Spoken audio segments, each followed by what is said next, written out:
gotta move. All right, we want to give everybody a chance to come in the front, so, all right? You want to start off and just tell them what you see on the screen here? You want to Absolutely. All right, go ahead. That's why I'm back here. Just 1 second. All right. Got it. This is awesome. This is first class on a whole new runway. Kind of lucky. All right, guys. My name's Andrew. I am a senior engineer at Track Geometry, so I work actually on the car that's in front of us, doing a lot of the testing on the screen that is up there above the picture window. On the right, you have a list of exceptions as well as landmarks, so mileposts. We also have landmarks in there like the last interlocking we passed. We have a wayside object is the station we just stopped at, Wilmington. We have line code information up there, and then on the left is a strip chart, which is basically a graph of all the stuff going on. So up there we have the profile, which is vertical deviations, alignment, which is horizontal deviations, cross level, which is the difference from zero between the two rails, curvature is the curve, gauge is distance between the rails 5/8 of an inch below the head of the rail, and the ALD is the bottom channel. That's just a gigantic metal detector that tells us where we are and also is pinging every 100 feet and tells us if we're going over stuff, which I'll point out shortly some of the things that it would tell us that we went over, and then you can see them on the screen. So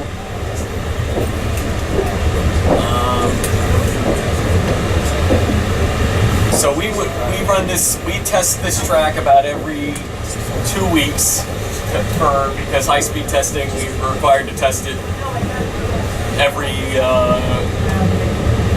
2 months, but we like to make sure we have enough intervals in case you're on a different track, because sometimes you can't always predict what's going to happen on the railroad. You might run a different route depending on what's going on that day.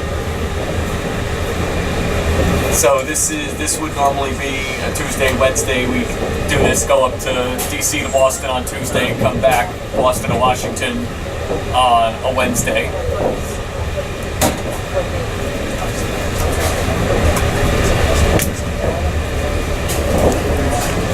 This is us in the platform.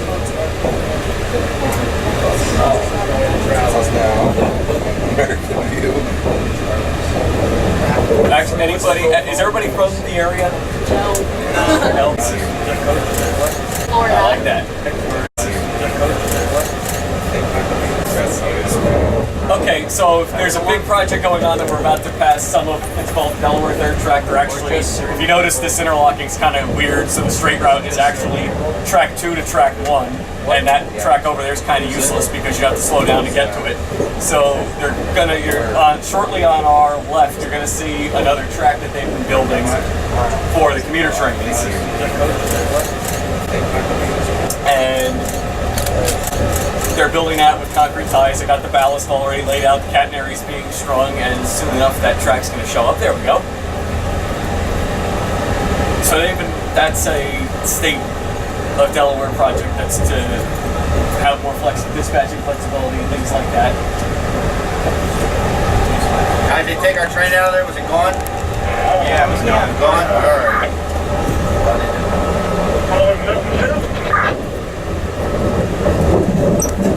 So, the closure rails in that switch there, the curved rails, you'll actually see them pop up on the ALD screen, the bottom part of that strip chart. There's a little weird curved line in between the tick marks. So we use that to kind of know where things lined up with. Was it a switch? Was it something else? You'll also see little squares in the track. Those are impedance ponds to separate the signal and electrical circuits. Those also pop up on there and are good to look at.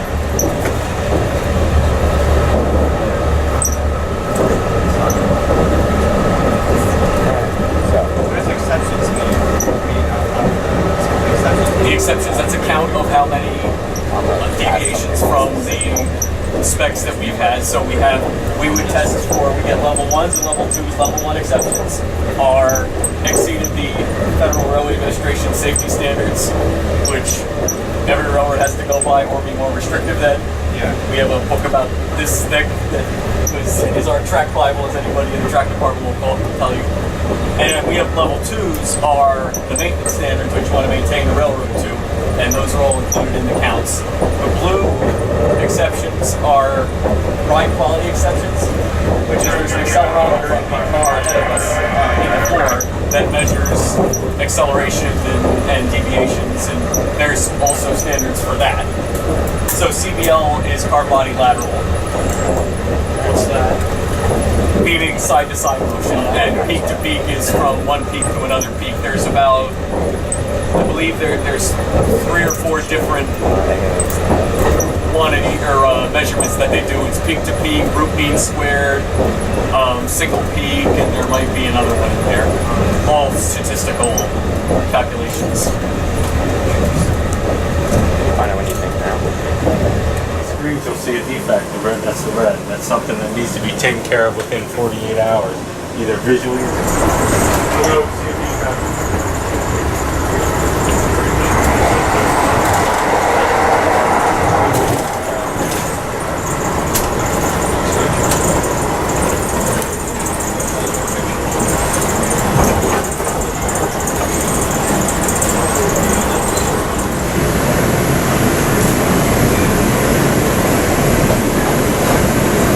You guys want any waters or anything?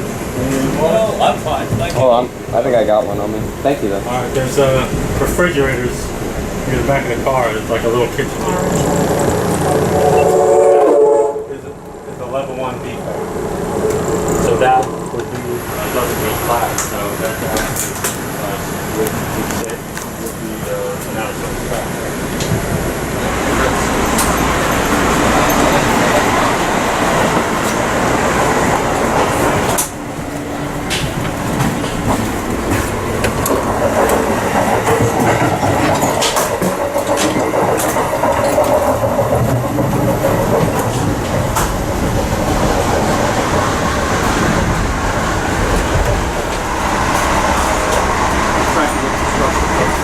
Pleasure to come to the hotel at night and stay at the front. So sleeping in a home first. 20 nights at a time. Yes. Here we go. There's the shop, which means we need to slide you guys back into the rear car. Make sure you grab what you have brought. There's some water if you want to take some water out of the fridge. You're more than welcome to. And good luck with your future. Thank you. If you have any questions,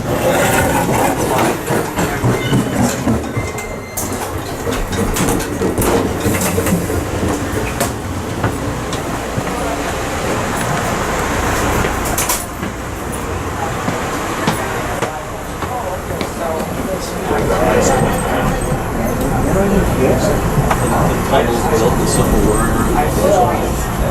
They're still holding. Really cool stuff that they're holding up. Yeah, but you guys don't do that. Yeah.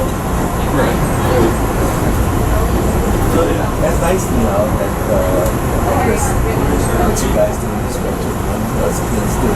Us kids.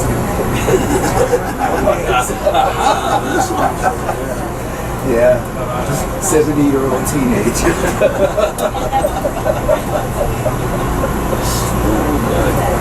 I think it was like Looks like we're here.